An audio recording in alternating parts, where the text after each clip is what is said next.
be defeated. The people united will never be defeated. The people united will never be defeated. The people united will never be defeated.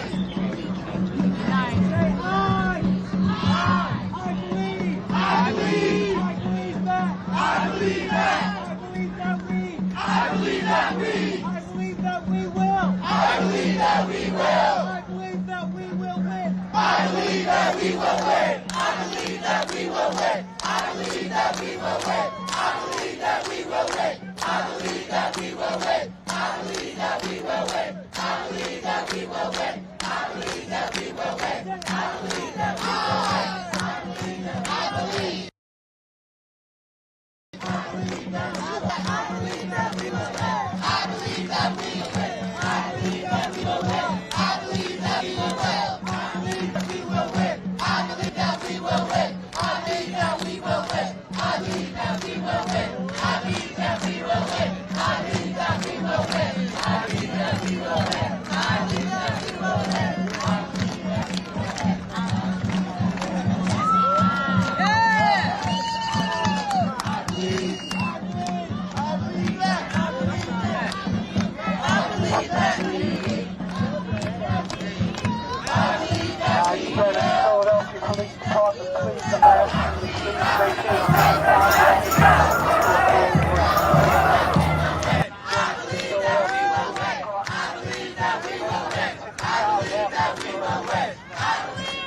win. So Philadelphia police issuing another warning to protesters that if they don't move, they are risking arrest.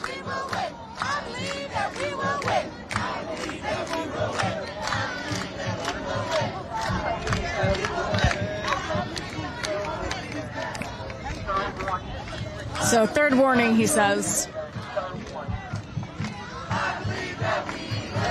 Not sure how many warnings before arrest start.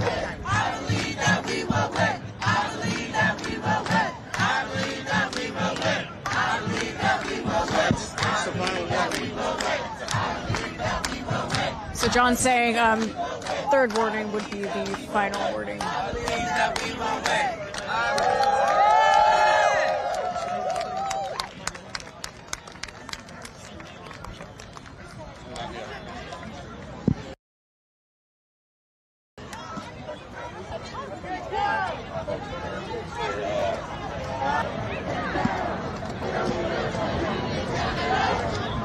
So we'll see the cops down there. I guess once they start walking this way, that's when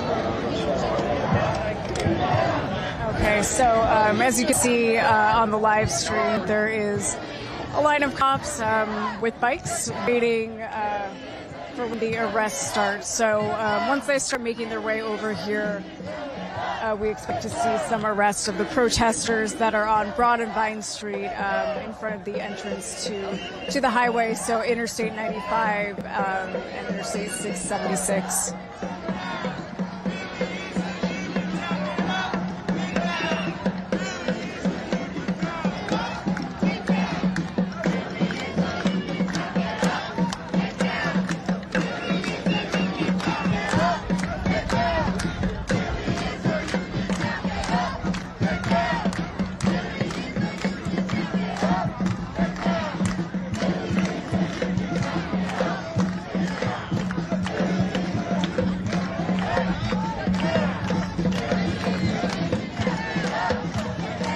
And again, there's about 60 people that are over here with linked arms sitting in front of the entrance to the highway.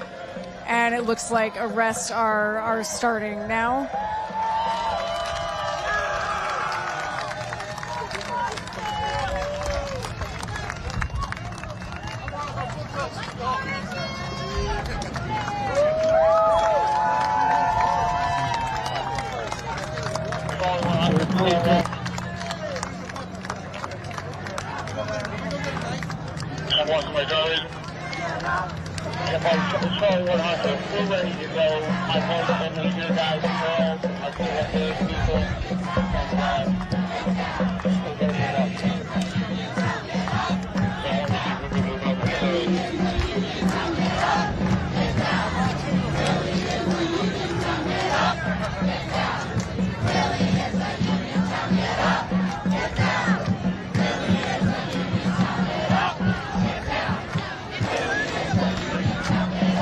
So I'm sure you can see on the live stream, this protester that the two cops are talking to has a broken arm.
Hey, hi.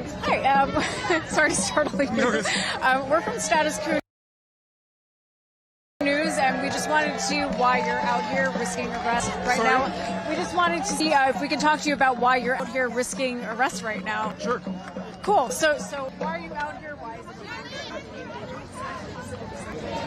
Yeah, I'm a union member. I'm part of Get Up UAW, which is the union for graduate employees at the University of Pennsylvania. And I'm out here today because it's disgusting that working people who make this country run are under attack from both federal government and from local government and businesses across this country. And corporate oligarchs and billionaires like Elon Musk and others like him are gutting our social services. They're destroying our communities. And the only way we can really fight back is worker power, because we have power as workers. And that's not a metaphor, it's a fact, because the economy doesn't run without us. And so if we stand up and we say no more, if we halt production, we can bring the whole economy to its knees and we can force people to listen.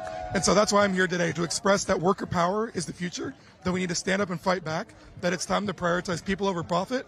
And that also, personally, I'm here because I think it's disgusting that the University of Pennsylvania is a multi-billion-dollar institution that pays $0 in taxes to the poorest city in America.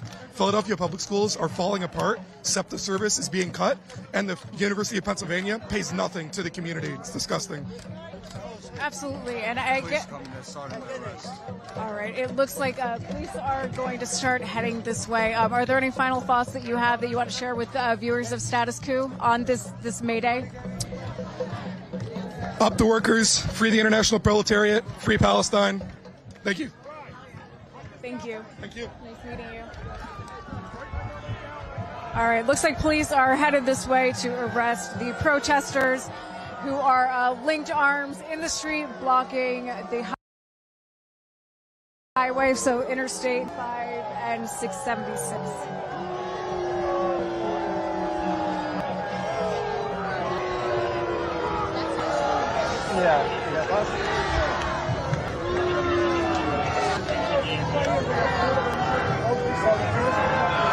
So again, as you can see, Philadelphia police has surrounded the protesters who have linked arms and are blocking the entrance to the highway.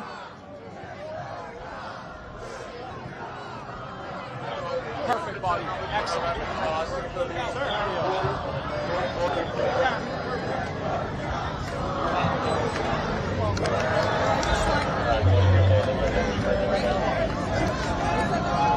And if you can't hear that, the protesters are singing Solidarity Forever while waiting to be arrested.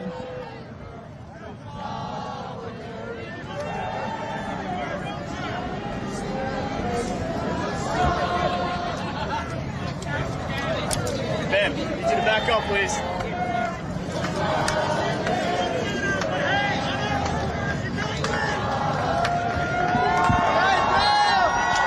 So the first protester has been arrested, and again, there's like a long line of Philadelphia police with zip ties and all that, waiting to arrest the protesters.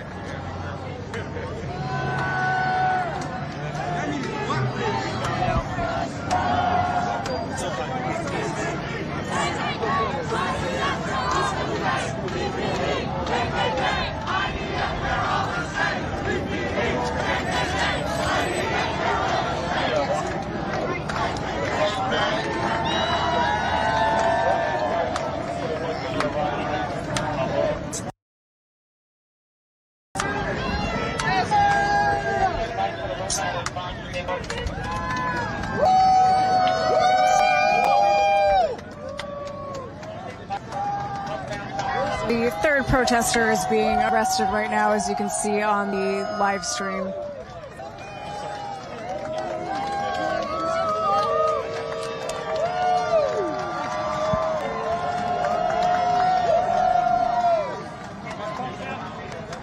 And everyone who's gathered here is cheering for every arrest that's been made.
Let's go, Jeffrey! All right, the fourth arrest of the protester.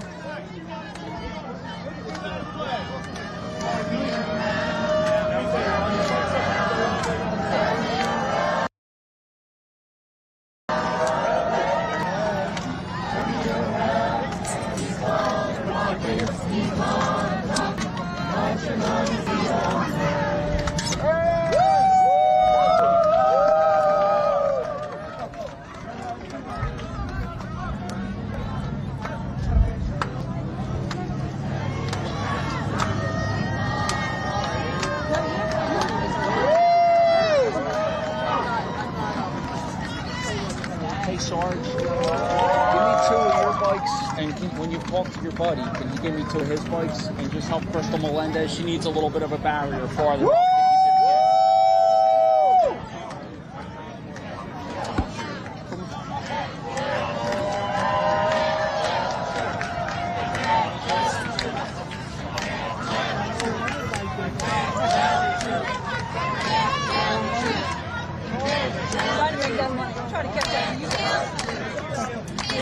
The best Wi-Fi from Frontier isn't just for VIPs anymore. So everyone's good to go. Ew. Even people with less than 1 million followers? Get the best Wi-Fi ever, Wi-Fi 7, with an Eero router on 100% fiber. Now on Fiber 500 and up, starting at just $29.99 a month. Only from Frontier. Okay, the fifth arrest is being made right now. And again, we started with about 60 protesters here. And we're down 5. I know, I think I've seen you at the rallies. Yeah, and I think last time we saw you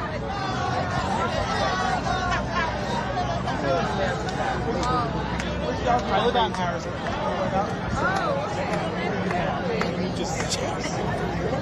So you must know My Market teeth Park. I love talking to these things. Or it might be you have an office in the capital. It might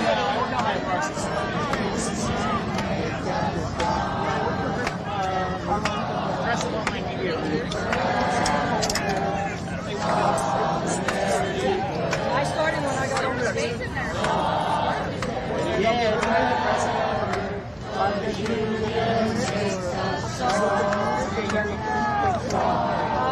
I believe this is the 8th arrest and 9th. As you can see, people are just kind of being, carried away to the bus. Got 2 or 3 from them.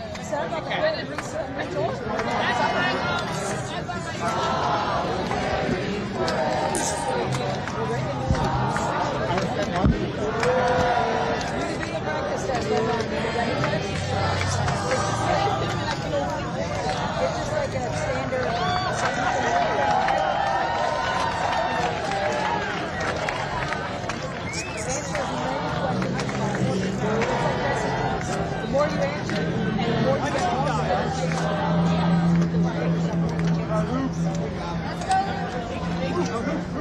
I like read a question, be like, I don't know what that word means. Just take a good educated guess, go to the next question.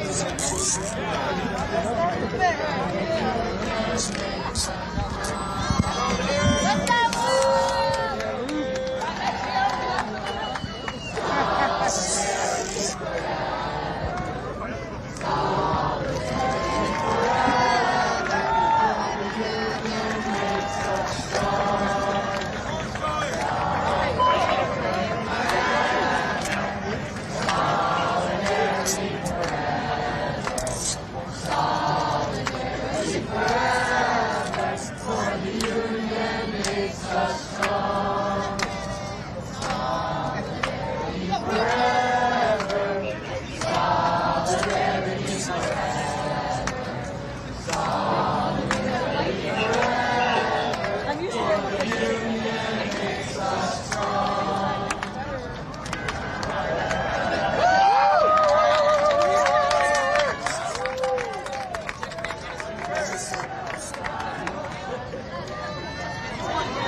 While we're waiting for protesters to be arrested, now would be a good time to join Status Quo as a paid member so that we can keep bringing you this kind of coverage that you're not going to find anywhere else. So please, if you can do this for as little as $5 a month, and you can join at statusquo.com/join.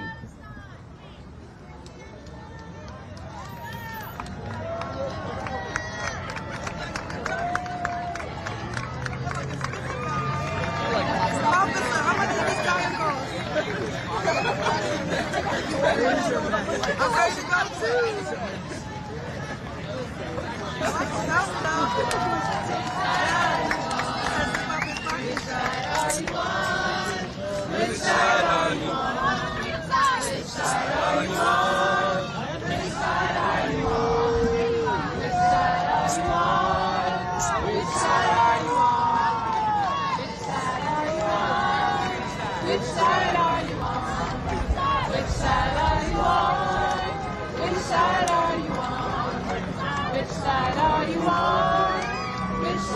are you on? Which side are you on? Which side are you on? Which side are you on? Which side are you on?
Everywhere we go, people want to know who we are. So we tell them we are the union, the mighty, mighty union, fighting for equality, fighting for healthcare, fighting for our families,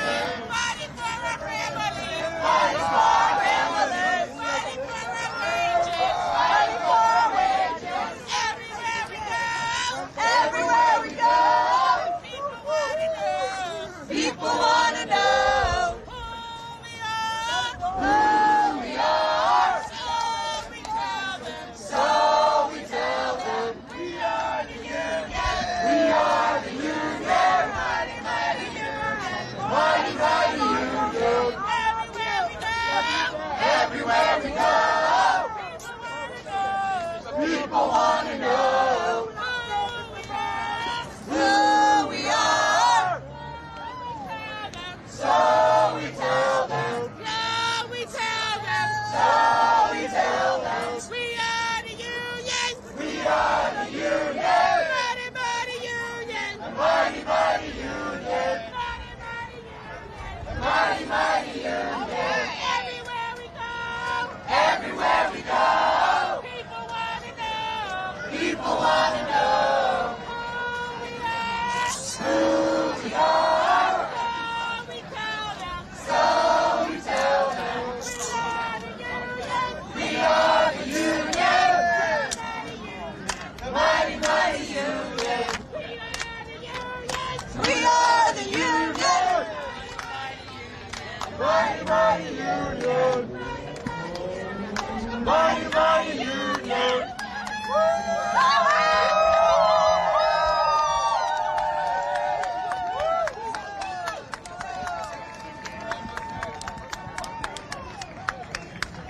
Say what? Ain't no power like the power of the people, because the power of the people don't stop. Say what? Ain't no power like the power of the people, because the power of the people don't stop. Say what? Ain't no power like the power of the people, because the power of the people don't stop. Say what? Ain't no power like the power of the people, because the power of the people don't stop. Say what? Say what? Say what?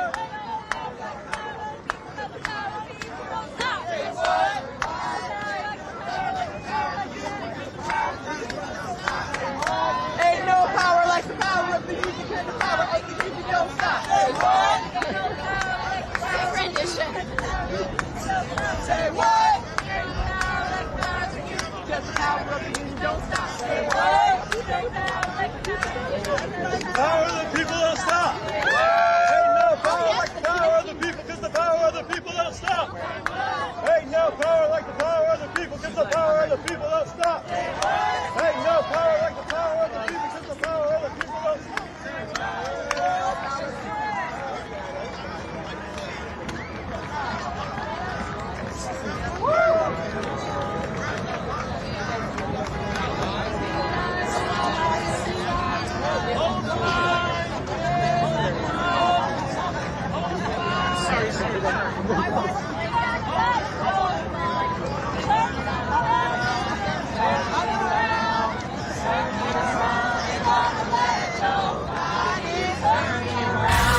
The wait is almost over.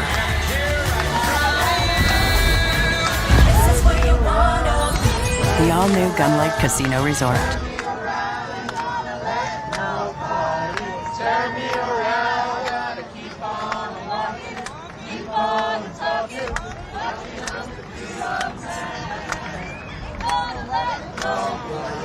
Turn me around, turn me around, turn me around. Turn me around, keep on walking, keep on talking.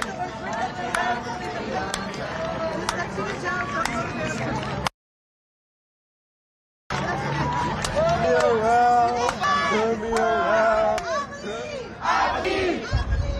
I believe that.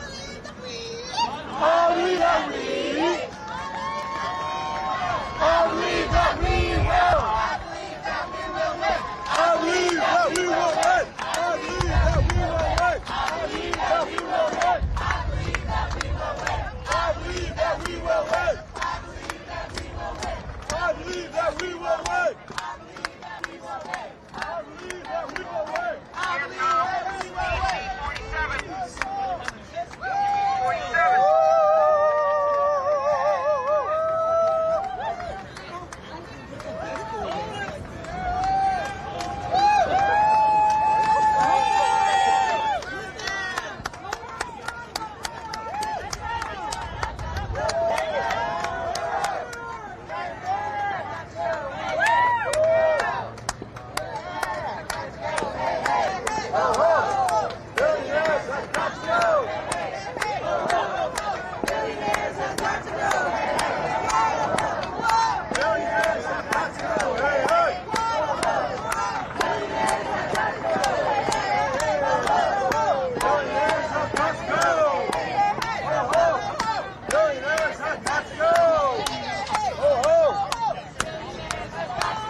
Rooting like a tree. We are here. Standing strong in our rightful place. In our rightful place.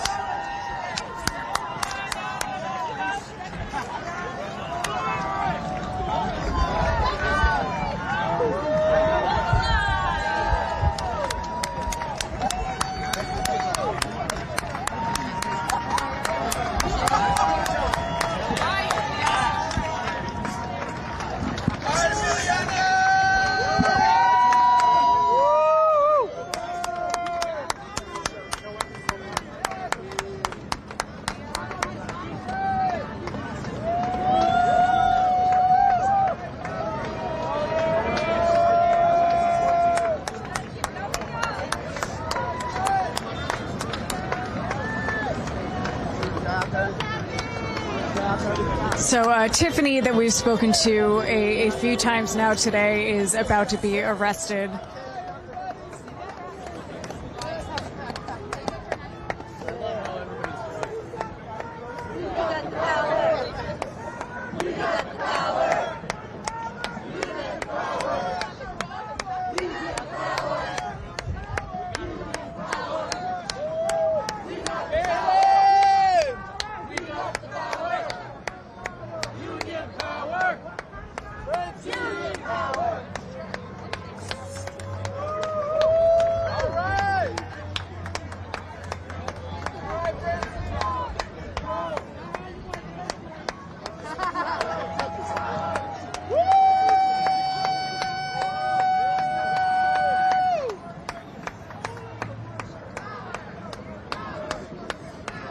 again, so this is Tiffany that we've spoken to a few times today, and who was one of the speakers at Bernie's rally. And she is being arrested and walked off by police right now.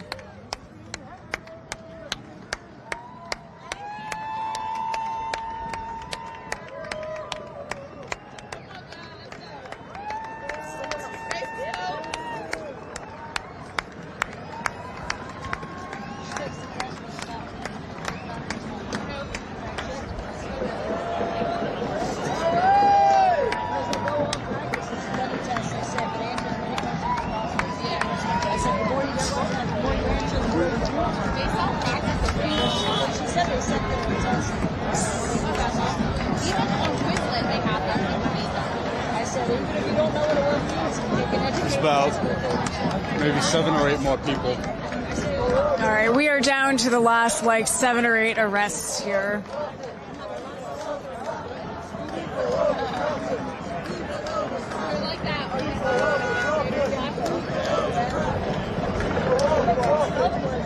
All the status quo people.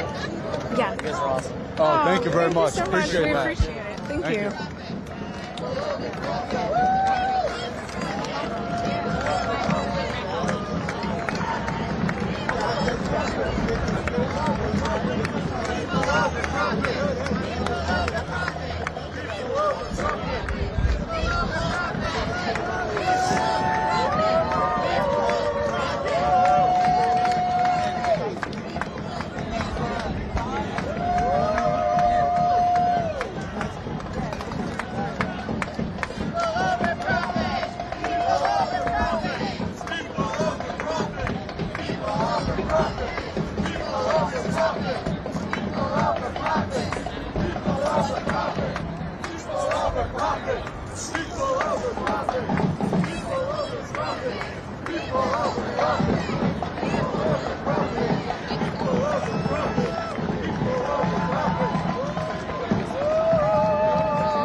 All right, so again, we're down to the last few arrests right now.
Last arrest happening right now.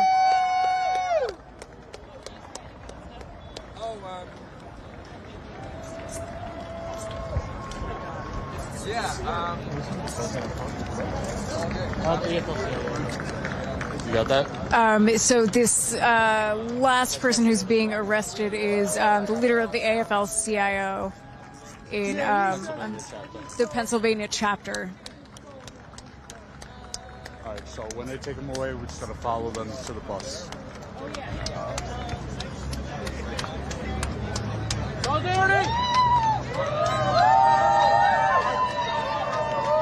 All right, so again, this last person who's being arrested is the leader of the AFL-CIO chapter.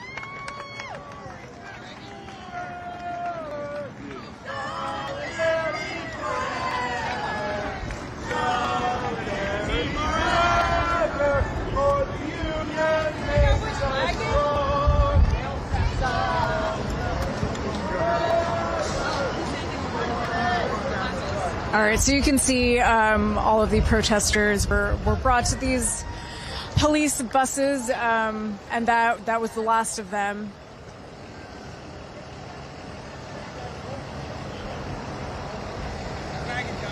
All right. That's it.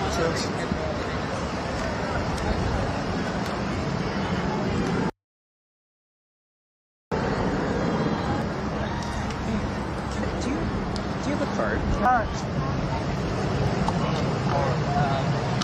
I'm a photographer. If I can collaborate with you guys sometime, let me know. I've been trying to go to a protest, so I can footage from. Nice to meet you. All right, and the police are starting to clear out now. All right, so just stand right here, we'll wrap it up, and Yeah.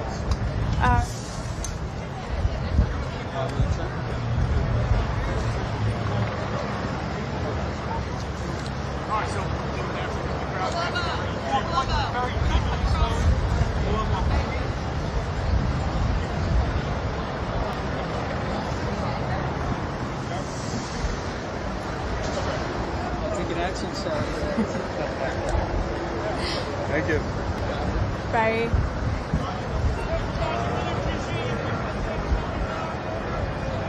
So we're going to hang here for just a second. Okay, super chats.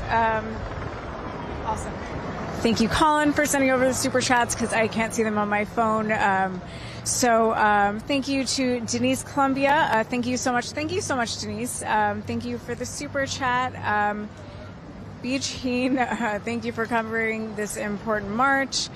Thank you for gifting 3 YouTube memberships. And thank you to new website member Kelly, and donations, $25 from Annie. Thanks for fearlessly producing real investigative journalism.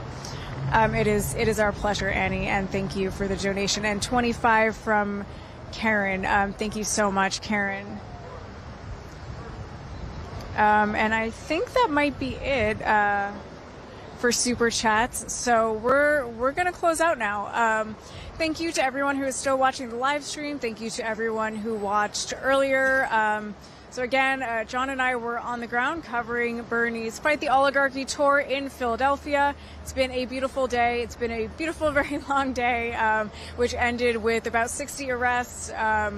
About 60 protesters were engaged in an act of civil disobedience by blocking the highway. And again, if you've been watching, you saw that they were all just arrested, and that kind of capped off the day. So again, I think John and I are going to hopefully go find some food somewhere and enjoy the nice weather in Philadelphia. And we'll be back tomorrow. So we will be in Harrisburg tomorrow for, again, Bernie's Fight the Oligarchy tour. And then we will be in Bethlehem on Saturday. So stay tuned for those. Again, thanks for everyone who watched, and we'll see you soon.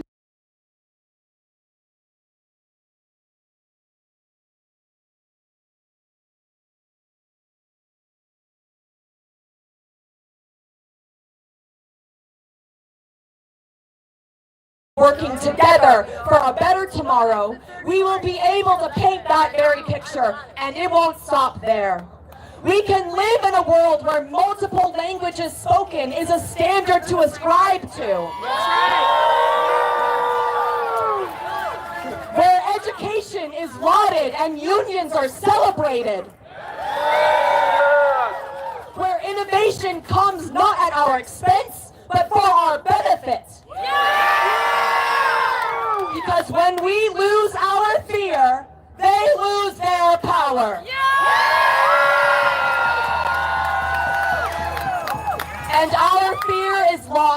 when we finally decide to act, to organize, to unionize, to fight. Because when we fight, we win! When we fight, we win! When we fight, we win! Thank you so much, everyone. Happy May Day!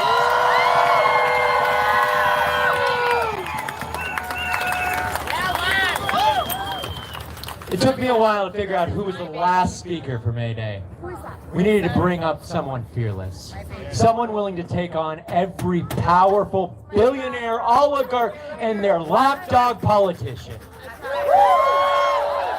She has been organizing us, to be honest with you, as well as in her own union, the Political Workers Guild, the News Guild with CWA. I know her as my book club friend. Sophia Stickland, get your ass up here.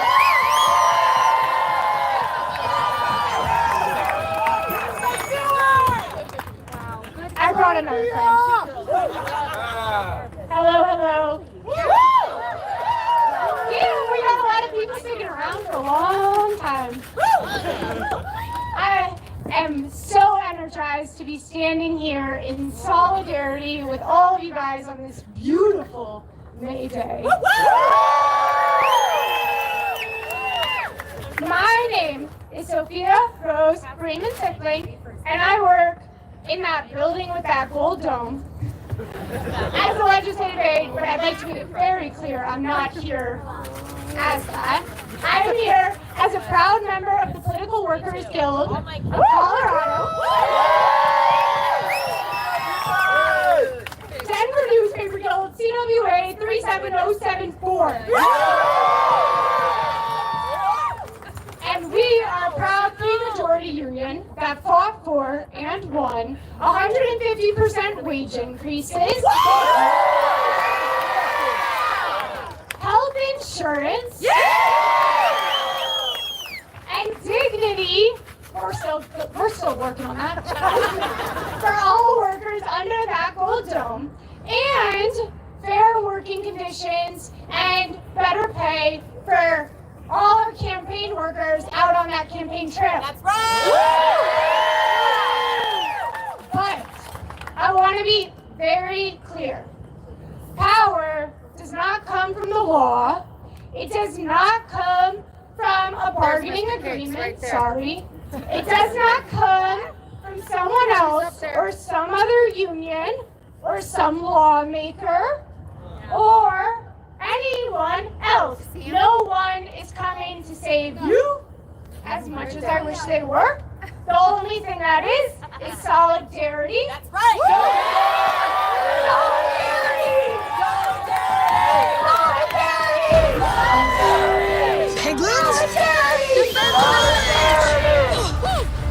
My co-workers do not have the right to sit across the table from our bosses to discuss our wages, our working conditions, or our benefits. That's a shame! Our bosses have no legal obligation to meet with us, yet they did.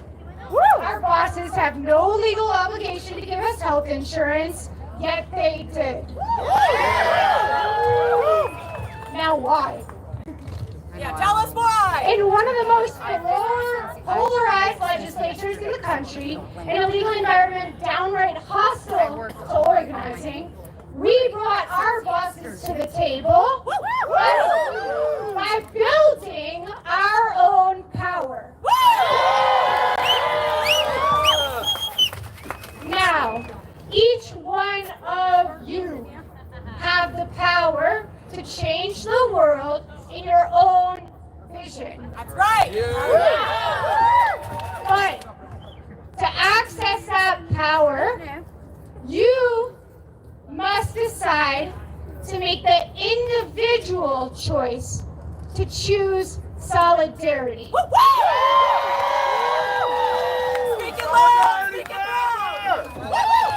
Choosing solidarity, choosing to be in solidarity with your fellow coworker, with your neighbor, and most importantly, that colleague you just cannot stand. That's what solidarity means! And today we saw the power of that individual choice, we saw the power of workers coming together. Today, simply the credible threat of striking security guards brought the mayor's office and the bosses to the table.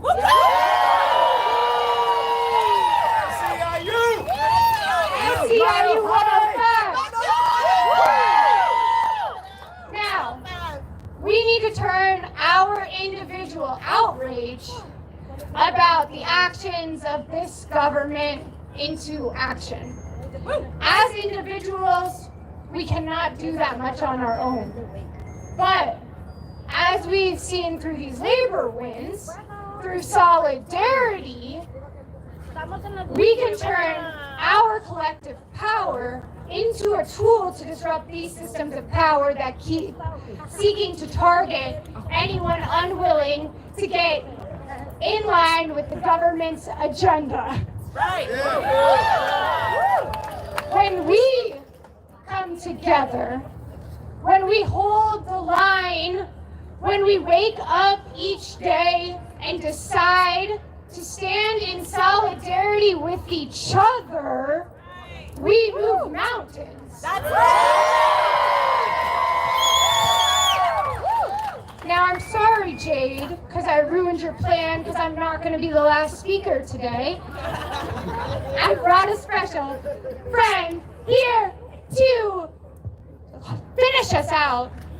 Because having covered all that, we need Zoe Bernstein to talk about our fight, about solidarity, and about parking, of all things. So, Zoe?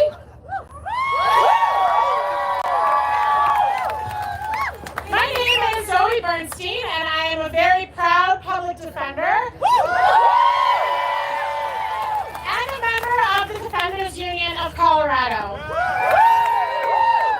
I'm here to talk a little bit about what solidarity across different unions can do and why even the small issues can have a big impact. Workers in all three branches of state government cannot park in the many hundreds of parking spaces that our state pays for and owns. The cost to park in these state-owned parking spaces is upwards of $150 a month.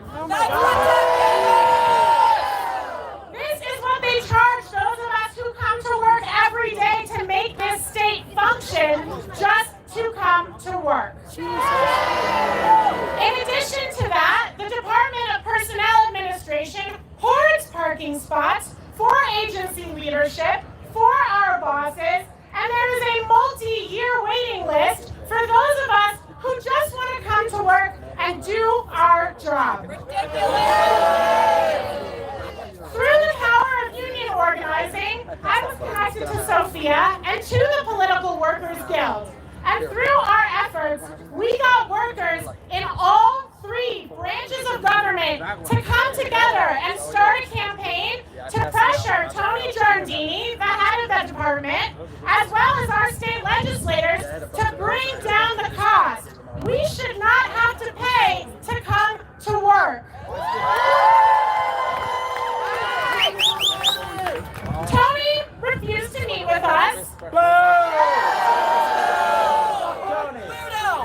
Tony Maloney, Democratic leadership in the State House has refused to introduce a late bill to support our efforts. Huge. And yet we are still here, demanding more now than that has always been clear. They want us to run around. They want us to chase down different individuals and different organizations. They want us to get tired, to get frustrated with each other. And we are saying no. We will not quit. We are not going to pay to come to work. Here's the thing. A small issue like parking brought hundreds of state employees across all three branches of government together. This fight is just the beginning. But we have to keep looking beyond ourselves. We have to have each other's backs because that is the only way forward.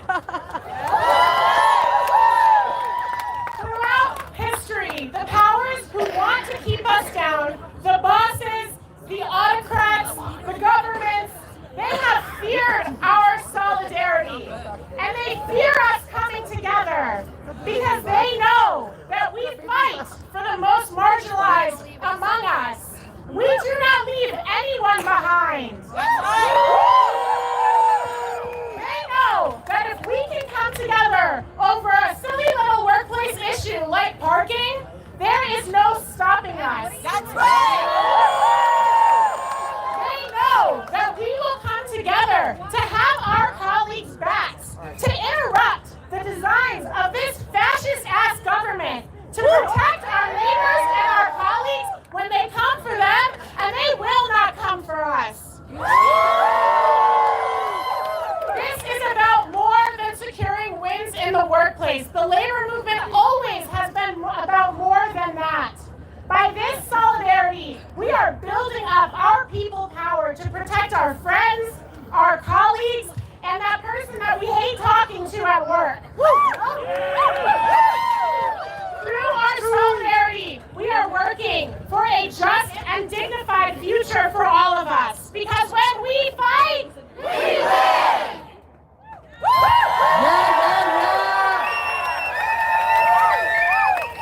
I've always wanted to do it. I've seen it in that movie about the Mighty Ducks. Ducks, ducks, ducks, ducks, ducks, ducks, ducks, ducks, ducks, ducks, ducks, ducks, ducks, ducks, ducks, ducks, ducks. Yeah!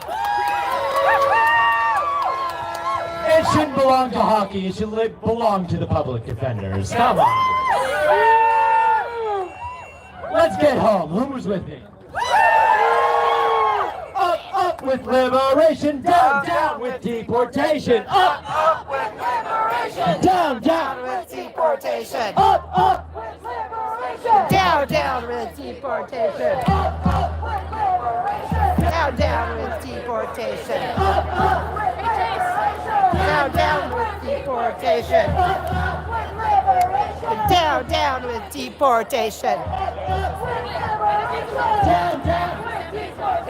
Up with liberation, down, down with deportation. Up with liberation, down, down with deportation. Up with liberation, down, down with deportation. Up with liberation, down, down with deportation.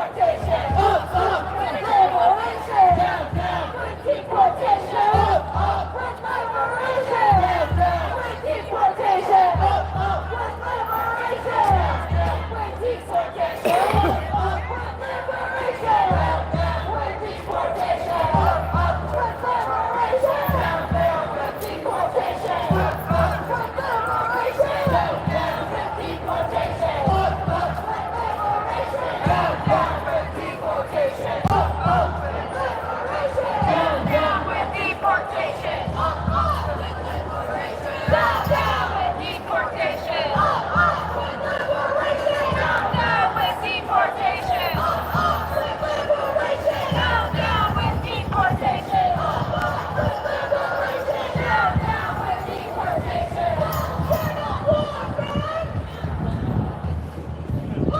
Cannot war, man!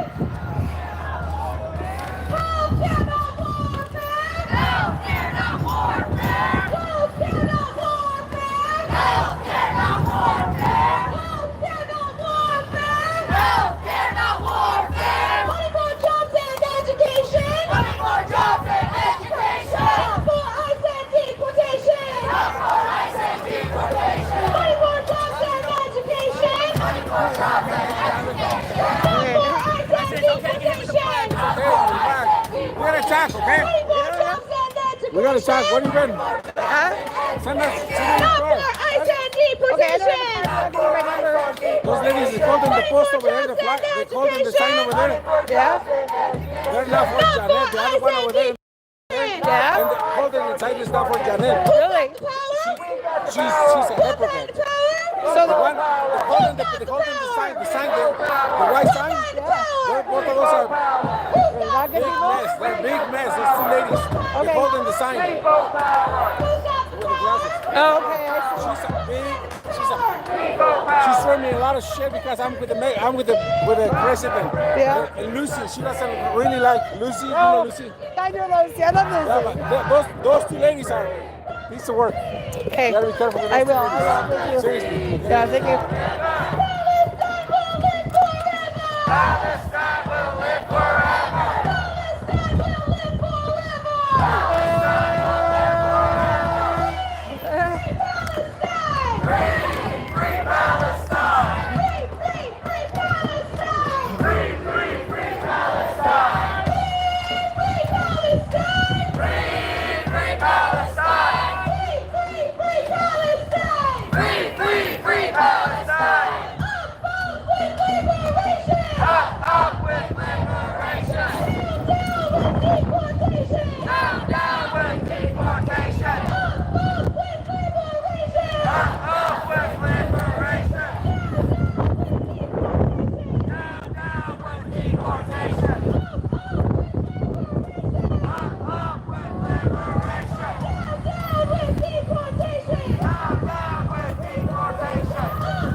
Mr. Cakes. Nice to meet you. How are you today? Good. I'm Carol Funk. Nice to meet you. Yeah. Appreciate you being here. Yeah, I appreciate you being here too.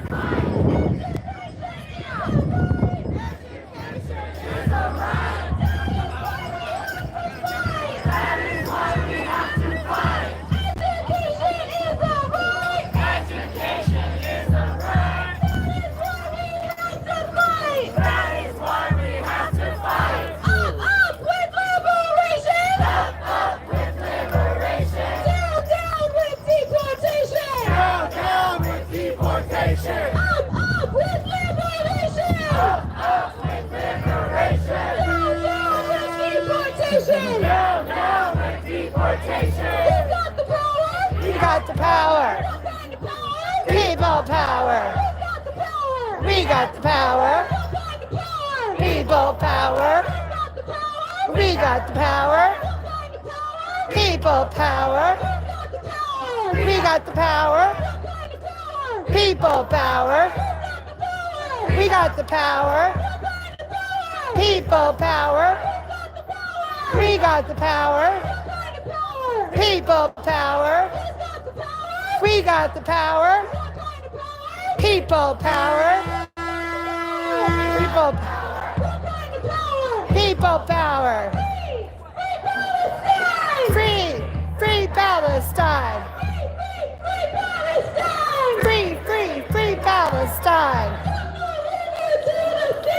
From the river to the sea. Palestine will be free. From the sea to the river.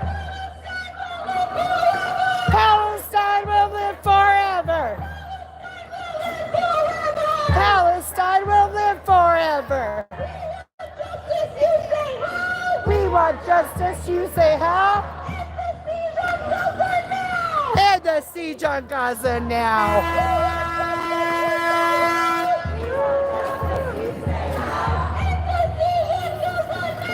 End the siege on Gaza now.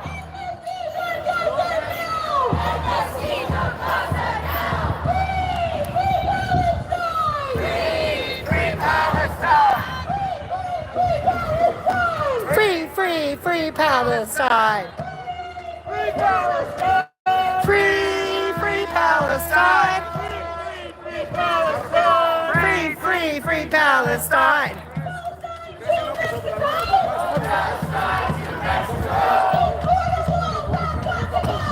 Border walls has got to go. Palestine to the Philippines.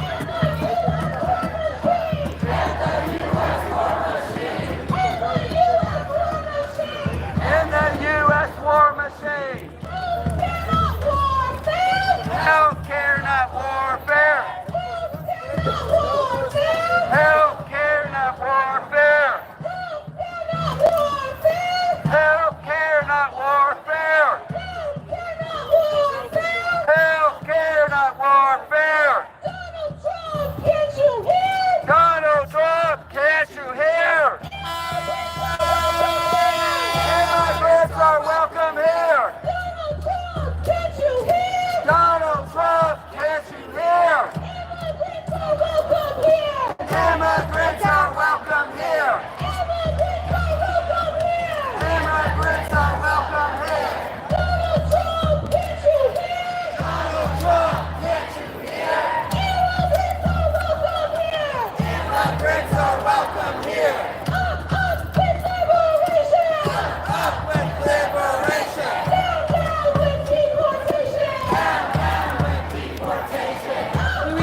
hasn't been in Cigar I stayed there once. It's a really nice place. Oh, I've been there several times. I love For that place. corporate parties and stuff. I love that place. I remember I was the only woman in the cigar bar. And I was tripping in Calvin Curls.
killed to obey the dispersal order. Thank you, Captain Stephen Ruiz.